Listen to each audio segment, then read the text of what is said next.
जलवायु परिवर्तन यानी क्लाइमेट चेंज एक बहुत बड़ी समस्या है जो न केवल हमारे मौसम को प्रभावित कर रहा है बल्कि कई प्रजातियों के अस्तित्व को भी खतरे में डाल रहा है। इंसान प्राकृतिक संसाधनों का बहुत ज्यादा इस्तेमाल कर रहा है अपने विकास के लिए, जिससे जैव विविधता यानी बायोडायवर्सिटी को बड़ा नुकसान हो रहा है। इसके कारण कई प्रजातियां या तो विलुप्त हो चुके हैं या फिर विलुप्त होने की कगार पर हैं। और इन्हीं सब समस्याओं को ध्यान में रखते हुए साल 1992 में हुए रियो अर्थ समिट में कन्वेंशन ऑन बायोलॉजिकल डाइवर्सिटी को इंट्रोड्यूस किया गया, जिसका मुख्य उद्देश्य बायोडाइवर्सिटी को सुरक्षित करना, नेचुरल इकोसिस्टम को पुनः स्थापित करना और बायोलॉजिकल रिसोर्सेज के फायदों को सबके साथ सही तरीके से बांटना। इसके लिए सभी मेंबर कंट्रीज हर 2 साल में एक कॉन्फ्रेंस करते हैं जिसे COP यानी कॉन्फ्रेंस ऑफ द पार्टीज कहा जाता है। जैसे 1995 में जर्मनी के बर्लिन शहर में जब पहली कॉन्फ्रेंस हुई वो हो गई COP1 और फिर 2 साल बाद जो कॉन्फ्रेंस हुई वो हो गई COP2। इसी तरह जो इस साल यानी 2024 में कोलंबिया के काली में कॉन्फ्रेंस होने वाली है वो है COP16, जो 2022 में हुए COP15 के बाद हो रहा है, जहां Kunming Montreal global biodiversity framework नामक एक ऐतिहासिक समझौता किया गया। इस फ्रेमवर्क के तहत 4 बड़े लक्ष्य और 23 अहम टारगेट निर्धारित किए गए हैं जिन्हें 2030 तक हासिल करना, जिसमें सबसे प्रमुख है 30x30 लक्ष्य, जिसका मतलब है कि 2030 तक दुनिया की कम से कम 30% जमीन और समुद्र खासकर जैव विविधता से भरपूर क्षेत्र को संरक्षण के दायरे में लाया जाए।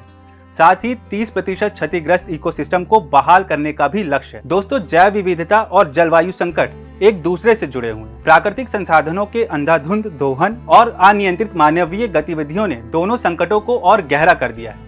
जलवायु परिवर्तन जैव विविधता की क्षति को तेज करता है और जमीन व समुद्र में हो रहे बदलाव भी ग्लोबल वार्मिंग में योगदान दे रहे हैं। एक और अहम कदम है जो इसी दिशा में उठाया गया है वो है हाई सी ट्रीटी। ये समझौता समुद्र के उन हिस्सों में जैव विविधता की रक्षा करने के लिए है जो किसी भी देश की सीमा में नहीं आते। ये समझौता 30x30 लक्ष्य की दिशा में एक बड़ा कदम है जिससे समुद्री इकोसिस्टम का संरक्षण किया जा सके। इस साल के COP16 में एक और अहम मुद्दा शेयर्ड जेनेटिक रिसोर्स चर्चा का विषय है, जिसका मतलब है समुद्र में पाए जाने वाले जैव संसाधनों से होने वाले फायदों को सभी देशों के बीच बराबरी से बांटा जाए।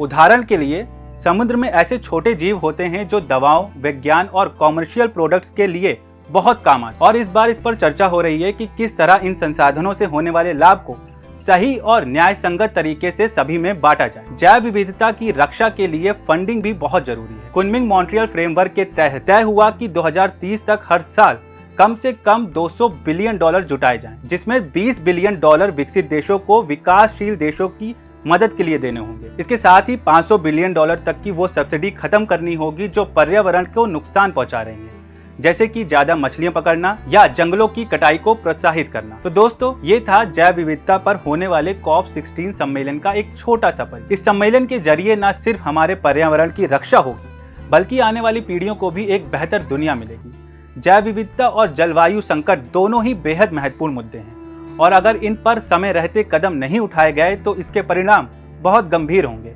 हमें उम्मीद है कि इस बार के COP16 सम्मेलन से कुछ ठोस और महत्वपूर्ण निर्णय लिए जाएंगे। आशा है कि आपको ये जानकारी अच्छी लगी होगी। अगर आपको वीडियो पसंद आई हो तो वीडियो को लाइक और शेयर करना ना भूलें। मिलते हैं नेक्स्ट वीडियो में। धन्यवाद।